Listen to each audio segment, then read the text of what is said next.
한국 해군은 짧은 잠수함 역사를 가지고 있음에도 불구하고 세계가 인정받는 잠수함 모범 운용국이 되었습니다. 그렇다면 과연 대한민국의 잠수함 건조 능력은 어느 정도일까요?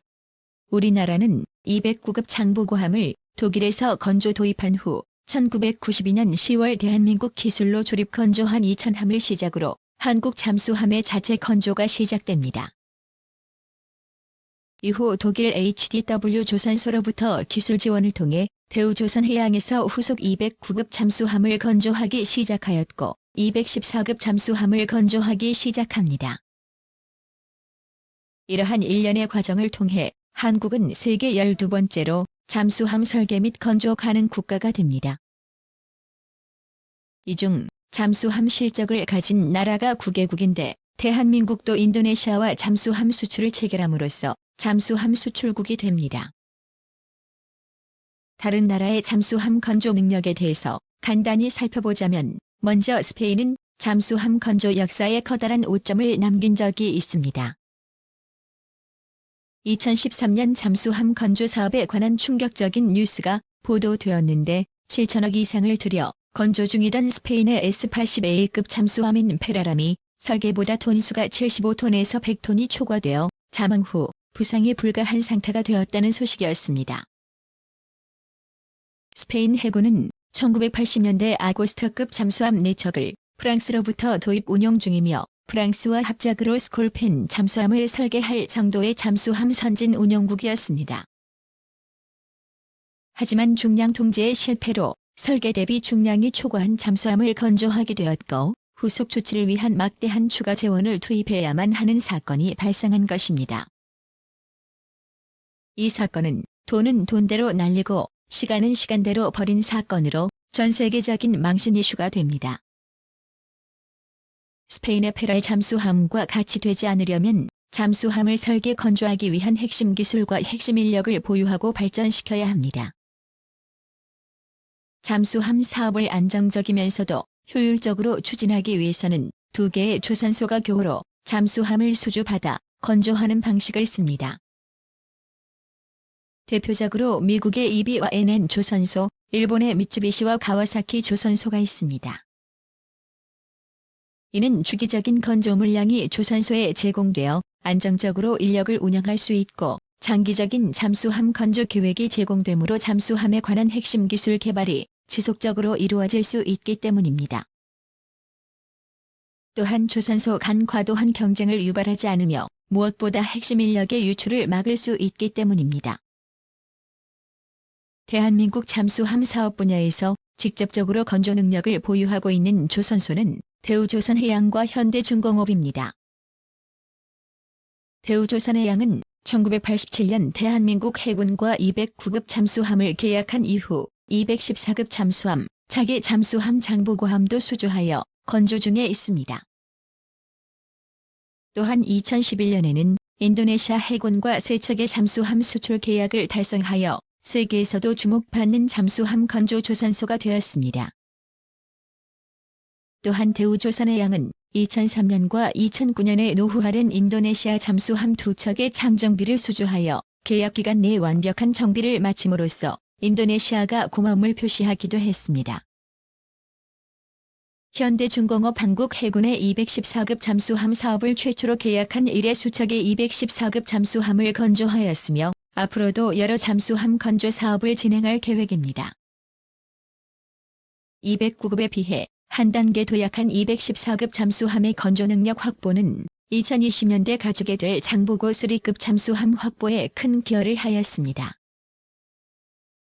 또한 현대조선소는 209급 잠수함의 창정비를 2015년부터 시작하여 209급과 214급 잠수함의 설계 건조 및 정비 능력을 확보하게 되었습니다. 이러한 대우조선해양과 현대중공업의 잠수함 건조와 정비 능력은 앞으로 한국 해군이 가지게 될 잠수함 능력의 발전과 안정성을 충분히 보장할 수 있다고 생각합니다. 또한 양조선소를 통한 잠수함 설계와 건조가 주기적으로 지속된다면 미래에도 성능이 우수한 잠수함을 안정적으로 개발 및 건조할 것이며 잠수함의 방산 수출에도 큰 기여를 할 것이라고 생각합니다. 역사적으로도 한국의 항모 도입 시도는 몇 차례 좌절됐다. 지난 1996년 독도를 놓고 일본과 갈등이 심화하자 당시 김영삼 정부는 항모 도입을 추진했다. 당시 항모 도입 추진은 국방부 장관도 모르게 비밀리에 진행됐다.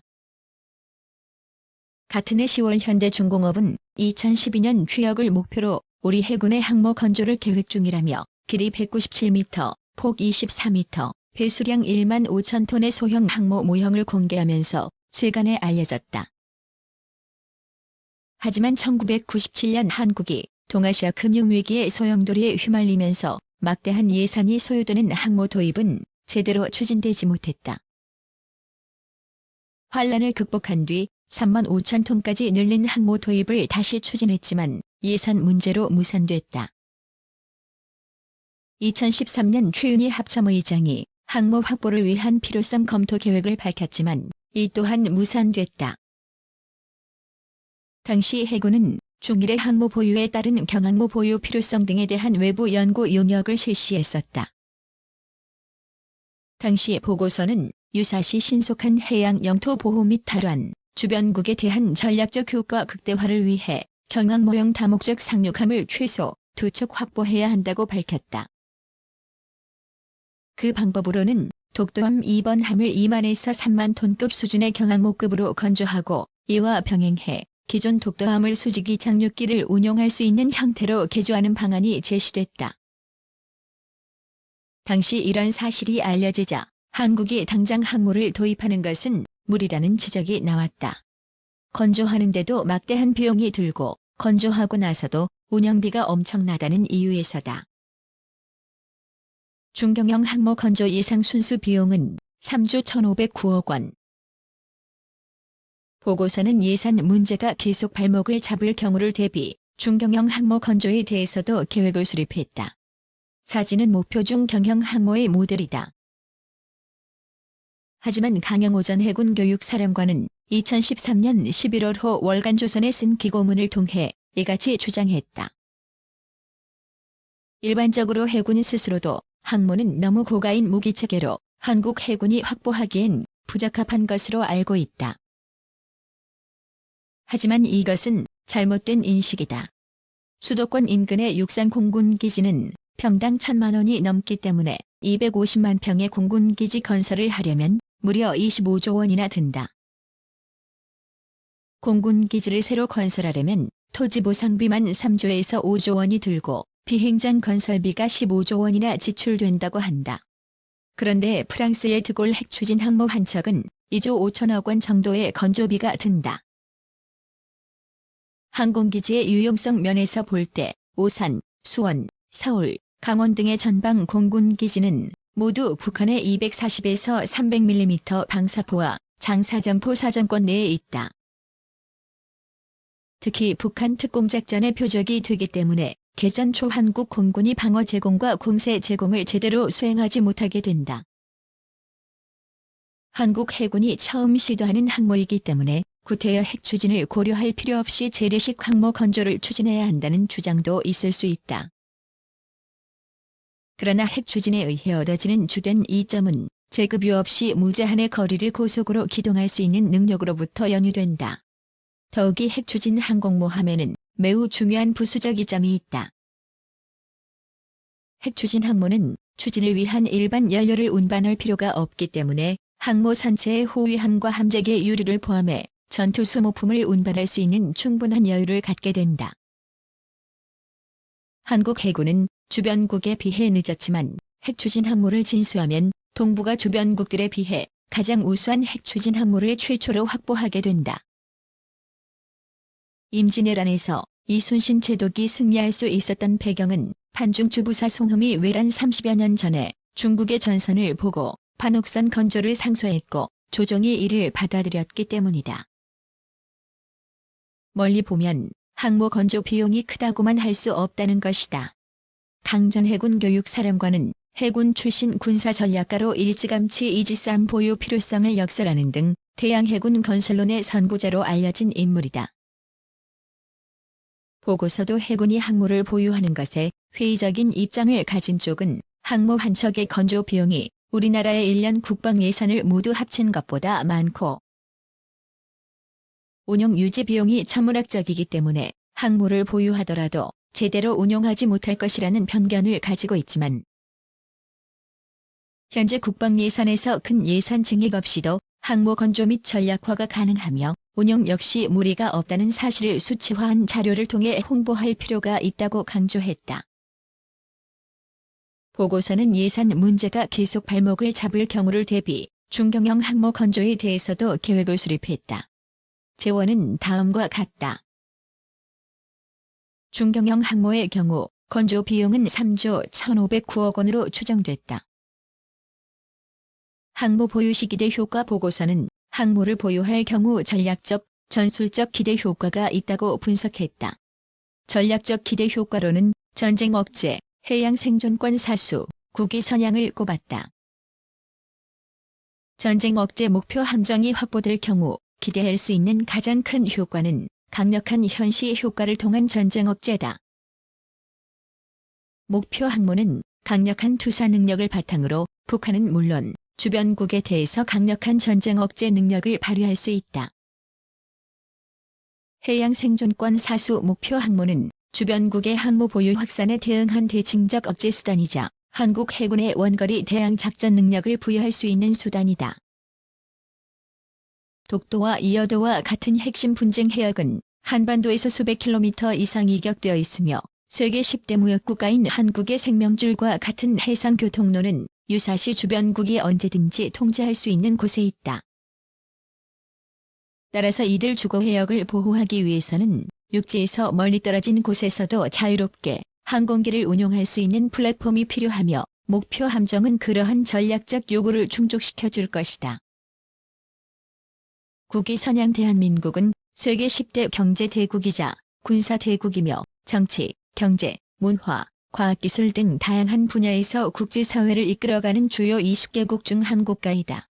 따라서 국제사회는 한국의 이러한 국격에 맞는 책임을 요구하고 있다.